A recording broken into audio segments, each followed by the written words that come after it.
Good evening everyone. Welcome to my class. My name is Pooja Dwivedi. The daily current affairs are a one-stop solution for not only pre but also the mains examination because these classes will concentrate upon not only the factual but conceptual clarity. Do not worry about making notes because notes are provided through my Telegram channel Pooja Dwivedi UPSC. If you have any queries regarding this examination, you can talk to me on my Instagram and follow me on my threads. These are the multiple events that we have to care about today. Let's talk about the first question with reference to the lunar eclipse. Consider the following statements. It occurs when the earth is situated exactly between the sun and the moon. During partial eclipse, the moon turns red in color and it causes the shadow of our sun to fall on the earth's surface. What do we have to see? How many of the statements given above is or are correct? Lunar eclipse as well as solar eclipse occurs because of the movement of the moon around the earth. Like we go around the sun, the earth goes around the sun. Similarly, the moon also goes around the earth. And that happens, of course, through an orbit. But the orbit is tilted in nature. Supposedly, this is the moon, this is the earth, and this is the sun. We have our own orbit with the sun, right? On which we have our revolution. Similarly, with the moon, we also have our other orbit. And this orbit that the moon shares with the earth is tilted in nature. It is not exactly on the same plane. It's not like that. If it would have been like this, then twice in a month we will be having lunar eclipses. But that does not happen. But you must be thinking, why does it happen anyway? Not only the moon has its orbit with the earth, but also with the sun. So when the orbit of the moon changes with respect to sun's orbit, then we can observe lunar eclipses once or twice in a year. All right. And that happens exactly when the earth is situated between the sun and the moon. Okay.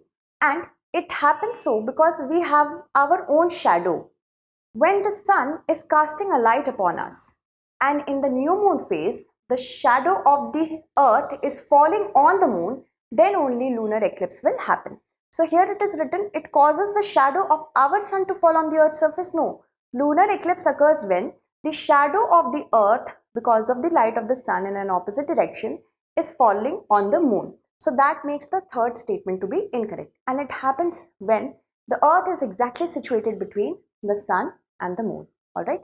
The first statement is correct.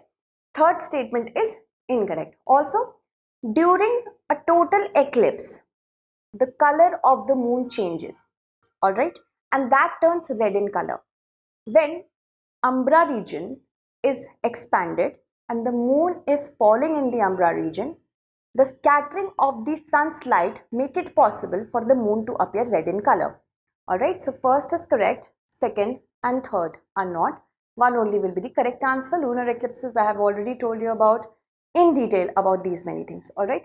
So while during a total eclipse, the moon sometimes turn red in color because here it is written partial eclipse.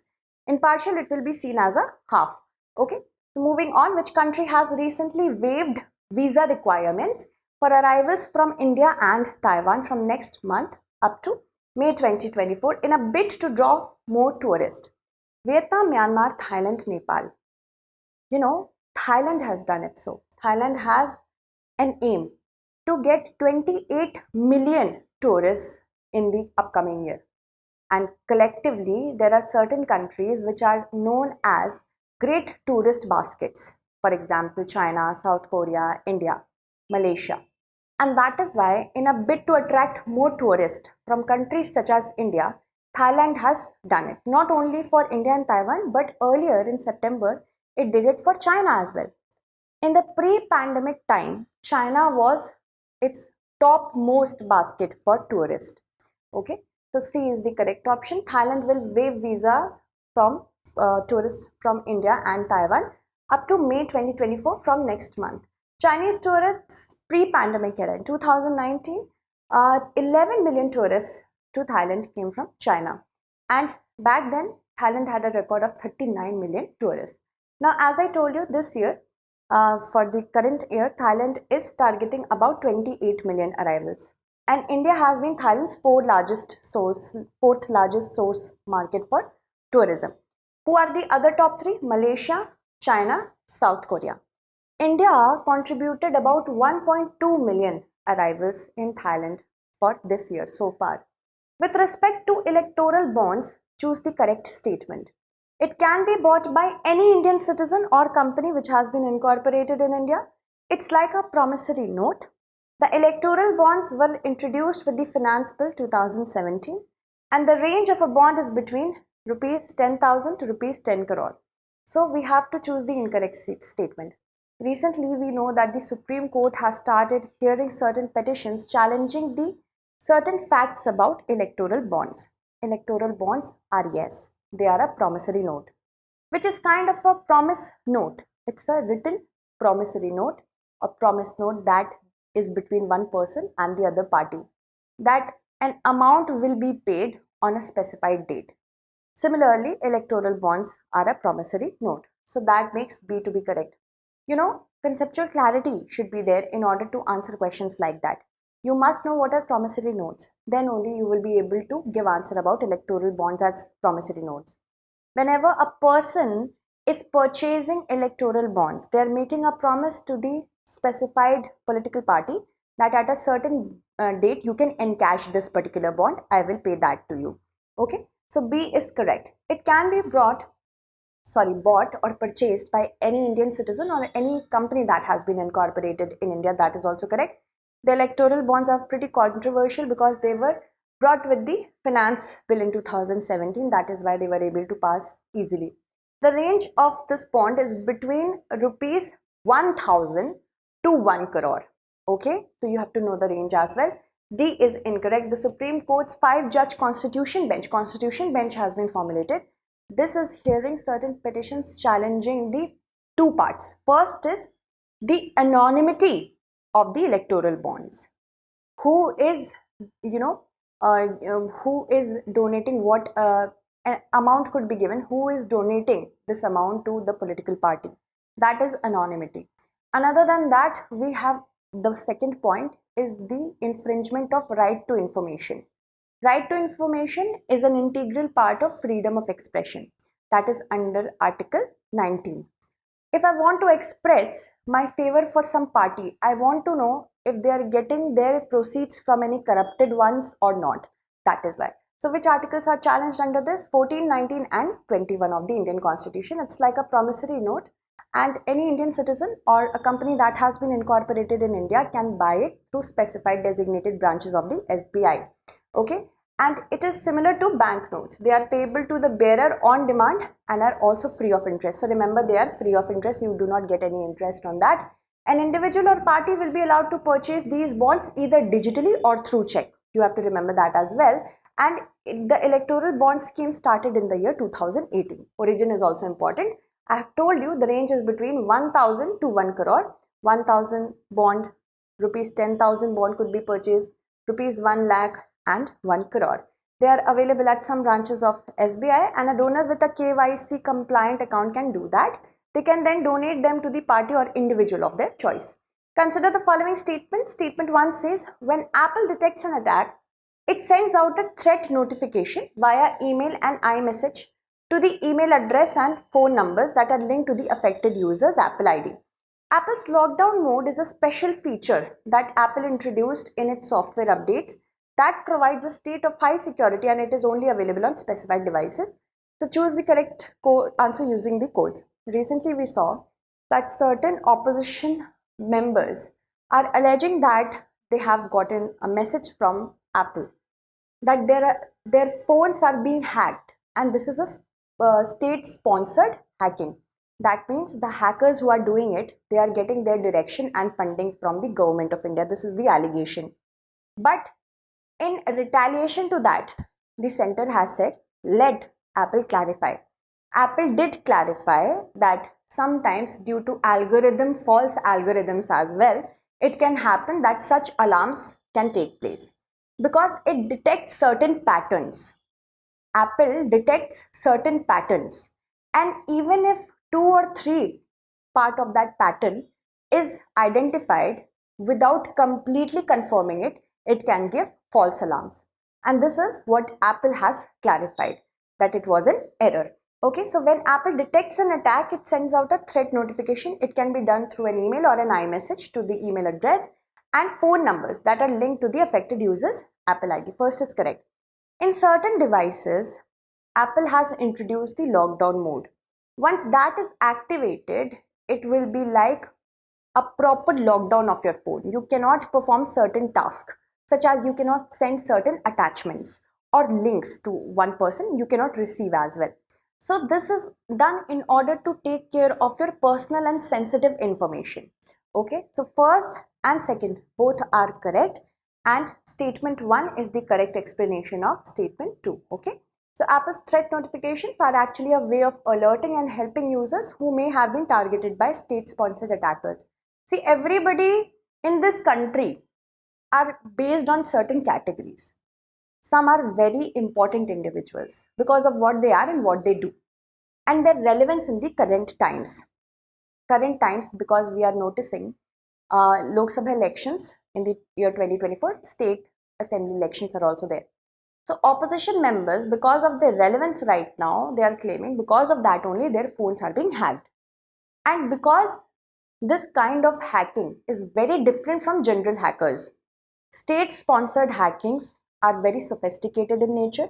They are very funded in nature. That is why their patterns are very different. The general hackers do it just for the sake of money. Almost for the sake of money. Almost all of them do that. But government-sponsored hackers may want to know about your private information so that they can, of course, in some way or the other, in the near future, take hostage of your important data to reduce your relevance and to reduce the chances of your winning any election, or sometimes influence you through propaganda as well. So that is why Apple has introduced this feature for very important people. It's almost for everyone in certain specified devices. I will tell you about that as well. And the state-sponsored attacks do it to evade detection and exploit vulnerabilities that may not have been known to the public. Company has developed a system that can spot activity that matches certain patterns. So this system has certain patterns that if I will see a breach in the first pattern or the second pattern or the third pattern, I will confirm that this is a state-sponsored attack, because normal hackers wouldn't be able to do that. And that has been admitted by Apple itself, that sometimes it is not complete or perfect. That is why false alarms can take place. Lockdown mode is a special feature that makes a device to enter a high state of security, where many of the usual functions will be restricted or disabled. Alright, it is available on iOS software 16 or later, iPad OS 16 or later, Watch OS 10 or later, and Mac OS Ventura or later. Not every device. Okay. With respect to the gun laws, consider the following statements. In Israel, the usual personal weapon allowed are pistols. That means a person can get pistols when they are a certain age and certain background checks, with a limit of 50 rounds of ammunition. In Japan, anyone who wished to possess a gun, they must go through a psychiatric and drug test at hospitals and are required to renew their licenses every 3 years. According to Pew Research, more than 50% US adults favor stricter gun laws. So how many of the statements given above are correct? It's all about the guns this year. Israel, we are noticing people getting more and more personal weapons in the light of the recent Hamas attacks, because they cannot rely on the government anymore. We are also seeing an increase in the usage of guns in Japan. Japan is one of the countries which has the strictest gun laws. And compared to the US, almost every household has a gun. Okay, so in Israel, the usual personal weapon allowed are pistols with a limit of 50 rounds of ammunition. This is correct. In Japan, if anybody who is at least 20 years of age and they are wishing to possess a gun, before they apply for the screening test, they have to go through psychiatric and drug tests at hospitals and are required to renew their licenses every 3 years. I'm sorry, this is a part of the screening test. Before that, we will have the shooting test. This is all a part of the screening procedure, psychiatric test and drug test. Okay. According to Pew Research is a good research institute, and it has suggested that out of 10, 6 US individuals are supporting that there should be stricter gun laws, and that is more than 50%, approximately 58% it is. So first, second, third, all three are correct. All three will be the correct answer. Suspect holed up in a post office after Saitama hospital shooting. The person who has did it is approximately in his 80s. And how does he possess a gun is pretty mysterious, because gun laws in Japan are very strict. Japan's domestic laws basically ban citizens from possessing, carrying, buying and selling of firearms, importing as well. Anybody who is aged 20 or above wants to possess a gun, they need to go through a lending screening process. Who does it? The local public security committee, which is the governing body for the prefectural police force. Before applying for the screening test, a person must go through a written test and then conduct shooting practice. After that, a shooting test will happen, and it costs a lot. Thereafter, strict background checks will be done by the police. This is a part of the screening process. Psychiatric and drug tests are done at the hospital, and once they even get a gun, it's very hard first of all to get a gun. If they do it, then they have to renew their license every year. And every year, the police must also inspect the arms that they are possessing, whatever they are possessing, okay? In Israel, the usual personal weapons that are allowed are, of course, pistol with 50 rounds of ammunition. One must be of certain age to get it, depending on the IDF services. Plus, they have to have been living or working in an area which is highly sensitive in nature when it comes to security. One who wants a gun, they should not have a criminal record. Also, they have to pass a training course and background check, and they should know enough Hebrew language proficiency so that registration, the process through which they are going, is not hampered on the basis of language. And we are seeing that as a mass war rages, people are getting more guns. Now, about 6 in 10 US adults favor stricter gun laws, that is 58%. Moving on. With reference to the Attorney General for India, consider the following statements. He shall hold office at the pleasure of the President. He should be qualified to be appointed a judge of the Supreme Court. He gives advice to the Government of India upon such legal matters and to perform such other duties of legal character. He has the right to an audience only in the Supreme Court of India. So what do we have to see? How many of the statements given above is or are correct? The Attorney General has to hold the office during the pleasure of the President. So first statement is definitely correct. And any person who is eligible to be appointed as a judge of the Supreme Court, they can be appointed as an Attorney General, and they give advice to the Government of India upon such legal matters or duties they have to perform. First is correct, second is correct, third is correct. And they have the right to an audience in all the courts in the territory of India. Okay, so first, second, third are correct, fourth is not, three only will be the correct answer. The President shall appoint a person who is qualified. I have already told you all this. They have the right to audience in all courts in the territory of India, hold the office during the pleasure of the President, and the remuneration is also dependent on the President himself or herself. So that is why you have to know about all these things, because these questions can become tricky. Now this is a practice question. With respect to road accidents in India 2022 report, consider the following statements. It is published by the Niti Aayog on an annual basis. And this year marks an increase of 11.9% in accidents, but 9.4% reduction in fatalities. So which of the statements given above is or are correct? You have to tell me in the comment segment. Let me take the names of those students who have answered my last question correctly. Stay with me for a moment. So yes, one only was the correct answer. Vivek has answered it correctly. Parameshwar has answered it correctly. Aryan has answered it correctly. Thank you, Abul. No. Abhishek has answered it correctly. Many of you have answered it incorrectly. Please do check before answering. Just check once or twice. Thank you, Suresh. So, only one was correct. I have already told you, many of you haven't answered it correctly. I hope you understood it, why one was the correct answer. Thank you so much for watching.